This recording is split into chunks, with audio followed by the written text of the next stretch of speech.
The next elasticity we're going to look at is the elasticity of demand, the price elasticity of demand. The formula for elasticity of demand and the formula for elasticity period is the same. It's the percentage change in one variable due to the percentage change in another variable.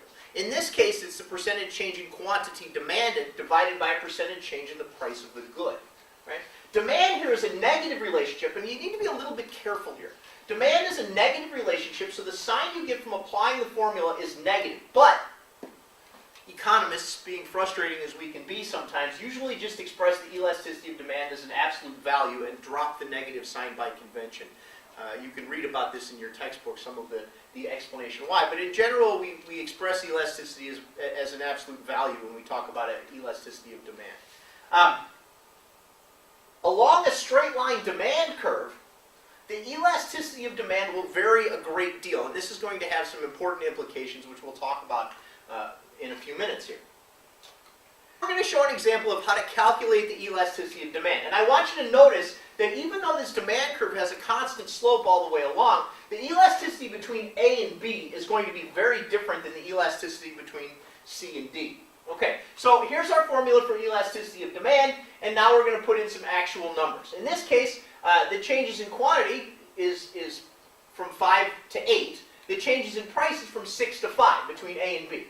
$6 and 5 units, $5 and 8 units. So what we get here, when we apply the formula, 3 divided by 6.5, the average of the beginning and ending quantities, 1 divided by 5.5, the average of the beginning and ending prices, gives us, when we evaluate this all the way through, an elasticity of minus 2.53. Again, usually economists will simply drop the negative sign when we say this out loud. So an elasticity of demand of 2.53.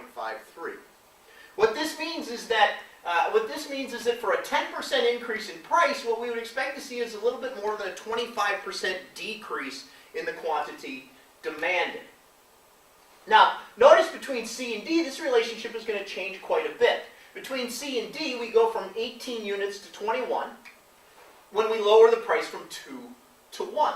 Right? So this is our change in quantity between C and D. This is our change in price between C and D. And when we apply the formula here, what we wind up with is minus 0.23. What this says is if we lower the price here by 10%, we get an increase in quantity of 2.3%.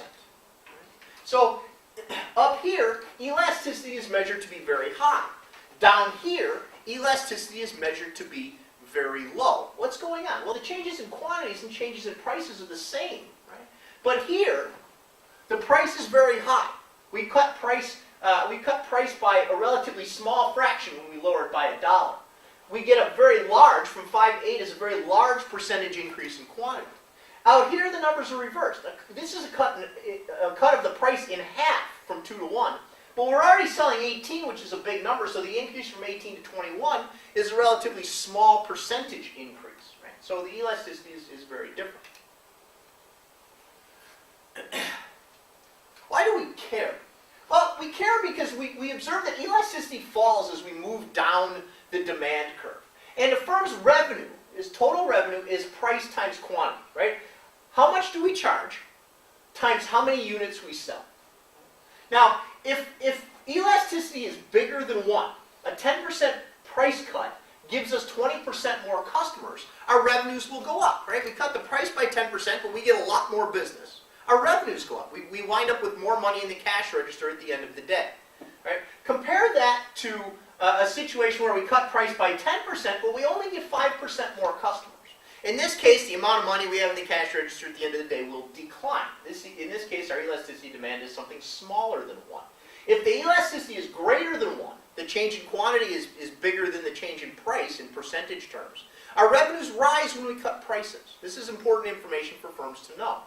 If our elasticity of demand is less than 1, that is, we cut price by some percentage, and a smaller fraction of new customers, a smaller percentage of new customers arrive to purchase the good, then our revenues will fall. We wind up with less money in the cash register at the end of the day, and that's something else that firms will want to know. Okay? Now notice as we move along the demand curve, elasticity fall, and past some point, when we go from an elasticity bigger than 1 to an elasticity smaller than 1, as we did in our example, Cutting prices reduces your total revenues. And understanding the link between total revenue and between elasticity and total revenue is an important part for firms to understand.